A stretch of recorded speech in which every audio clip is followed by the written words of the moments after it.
Voltamos para o segundo bloco. Como trabalhar com pessoas difíceis é o assunto de hoje. Nossa conversa é com o consultor de empresas Kleber Rodrigues, especialista em liderança e motivação.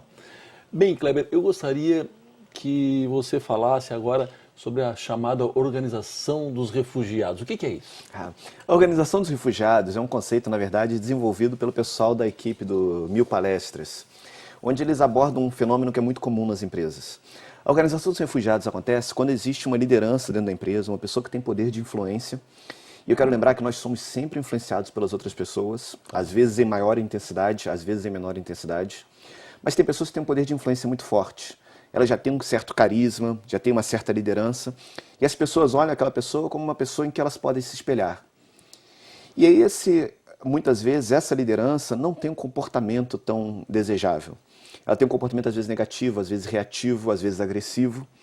E outras pessoas, quando começam a olhar aquele tipo de comportamento e ver que essa pessoa obtém resultados, elas começam a se espelhar nesse comportamento e falar, poxa, é assim que eu resolvo os problemas. Então, em pouco tempo, você tem uma empresa com um monte de amotinados, um monte de pessoa que está lutando contra a cultura anterior e está gerando uma cultura própria. Isso acaba gerando uma insatisfação muito grande, um clima de trabalho péssimo para as pessoas.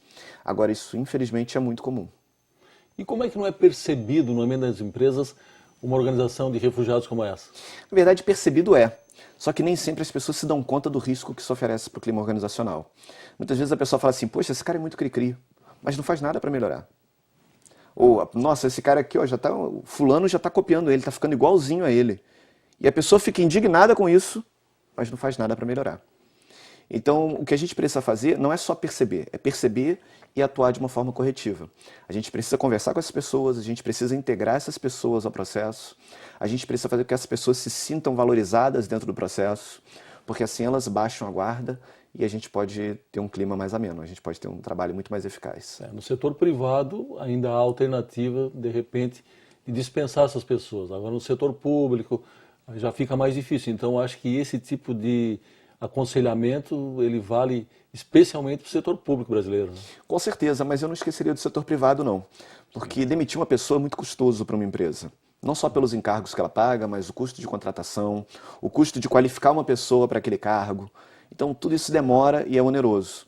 Então para as empresas privadas também eu sempre aconselharia, num primeiro momento, tentar resolver o problema. Porque problemas sempre vão ter. E se cada problema que tiver eu tiver que demitir alguém, Claro. Minha Nossa Senhora, a empresa não consegue trabalhar. Certo. Bem, agora eu acho que é o momento de a gente falar um pouco sobre aqueles tipos desagradáveis, aquelas verdadeiras pessoas difíceis. Tem até uma classificação, né?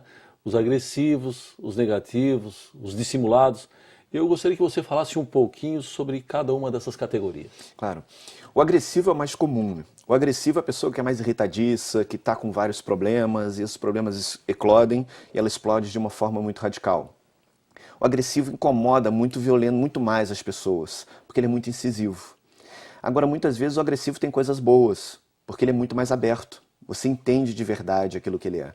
Então, ele não vai fazer jogo duplo. Você sabe exatamente o que ele pensa e por que ele pensa. Para lidar com o agressivo, a primeira coisa que, na verdade, para lidar com todos os tipos, a primeira coisa que eu digo que a gente precisa fazer é entender o outro lado. Entender o motivo que leva ele a agir dessa forma. Porque ele tem uma necessidade, ele tem uma carência. Até porque ninguém é agressivo em tempo integral, né? Exatamente, assim. exatamente. Então a pessoa está sendo agressiva por alguma razão, ela tem algum objetivo, e o que você precisa fazer é conversar, dialogar e mostrar que juntos vocês podem alcançar esse tipo de objetivo. Existem outros tipos também, tem o cara dissimulado, tem a pessoa que é duas Esse caras. é mais perigoso. Esse é o perigoso. Esse é o perigoso porque é mais difícil de identificar. Então, às vezes, eu não sei que o cara é dissimulado. Ele encontra com você, bate nas suas costas, fala, oi, tudo bem? Como é que você tá, meu amigo? E quando dá as costas, ele faz uma campanha externa, ele começa a fazer aquele movimento, a organização dos refugiados, né, contra você. Certo, e o negativo? O negativo é um cara também que é um pouco perigoso, mas ele não é um cara mau na essência, não tem uma maldade na essência. Por exemplo, imagina que você sai para uma festa, fugindo um pouquinho do ambiente organizacional, mas acontece a mesma coisa no ambiente organizacional, e você vai numa festa para se divertir com seus amigos sábado à noite, encontrar aquelas pessoas que você não vê há muito tempo, e você quer desfrutar um pouco de prazer nesse momento. E aí chega um amigo teu contando uma desgraça. Ah, eu fui assaltado, meu Deus do céu. Daqui a pouco todo mundo na festa começa a contar a história de um assalto. Claro, uma coisa puxa a outra. E começa uma competição para ver quem teve o assalto mais desastroso, mais catastrófico. E lá se foi à noite. Lá se foi à noite. Você queria se divertir, acabou tendo um dia muito ruim. Então isso acaba com o teu dia, acaba com a tua disposição, acaba com o teu entusiasmo, com a tua alegria. Isso gera problemas na tua produtividade e gera problemas na tua saúde também, né? Claro. Então, quando as pessoas muito negativas sofrem muito mais fortemente a ação do cortisol, né? Que é o hormônio que nos ajuda no envelhecimento. Então, e elas acabam induzindo outras pessoas a sofrerem esses ataques também. O cortisol enfraquece o nosso sistema imunológico, então você fica muito mais vulnerável às doenças, envelhece, causa perda de memória, causa obesidade, causa insatisfação. Então, fere violentamente a nossa felicidade, o nosso bem-estar. Bem, Kleber, nós falamos já bastante sobre essa questão de lidar com pessoas difíceis, mas eu acho que uma questão também que vale a pena você abordar é a questão de eu saber o meu próprio limite, né, para lidar com uma pessoa difícil. Eu tenho as minhas limitações, todo mundo tem as suas limitações, e é importante eu saber também até onde eu também, de repente, eu não sou um sujeito limitado no relacionamento e para poder entender também o que se passa com outra pessoa. Exatamente, exatamente. Muitas vezes a gente acha que a pessoa é difícil, mas é resultado do nosso comportamento. Então, primeiro eu tenho que me entender.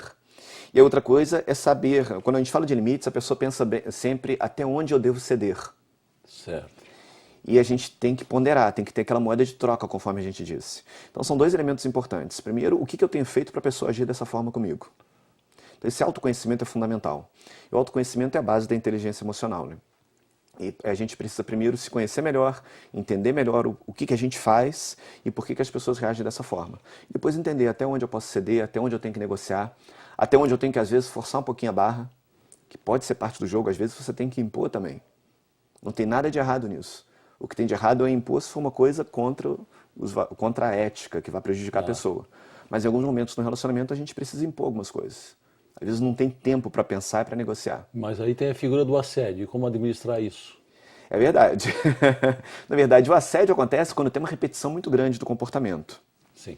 Agora, sendo uma vez ou outra, isso não é propriamente crítico. Mas o que a gente precisa fazer é abrir canais de diálogo para mostrar para a pessoa que muitas vezes você precisa ser enérgico, sim, mas isso é para o bem de todos. Imagina, por exemplo, uma vez eu estava conversando com um dos comandantes da Guarda Municipal lá do Rio de Janeiro, e ele havia me falado do livro que ele havia lido, O Monge Executivo. Ele achava muito interessante e queria remodelar, queria que fizesse com que a Guarda Municipal fosse mais humanizada. Sim. E eu falei com ele, olha, realmente humanizar a liderança da Guarda Municipal é muito importante. Mas a gente tem que ter muito cuidado quando a gente fala de um livro de liderança servidora. Porque nem sempre eu posso ser um líder servidor. Por exemplo, numa situação de conflito, final de jogo no Maracanã, que no caso que era no Rio de Janeiro, final de campeonato, briga entre torcidas. Tem tempo para eu conversar com o guarda? Olha, você tem que ir para lá por causa disso, age dessa forma. Não tem tempo. Uma situação de conflito é a ordem, tem que ser autoritário. Faz isso, sabe por quê? Depois a gente conversa, mas agora faz. Tá certo. Depois sim a gente conversa. Então no momento que a gente é autoritário, sempre é bom depois você sentar com a pessoa, conversar. É um contexto, né? É um contexto, é um contexto. E ninguém consegue ser bonzinho, entre aspas. Bonzinho também é uma palavra que às vezes as pessoas acham que é exagerado. Mas ninguém consegue ser assim o tempo inteiro. Nós somos humanos. Ninguém é santo 100% do tempo. Então, quando a gente, por alguma razão, precisar ser mais enérgico, precisar se estressar, o que a gente precisa fazer é resolver isso depois, sentar, conversar e encontrar uma boa solução para esse conflito. Tá certo, Kleber. Nós precisamos chamar mais um rápido intervalo, nós voltamos já já.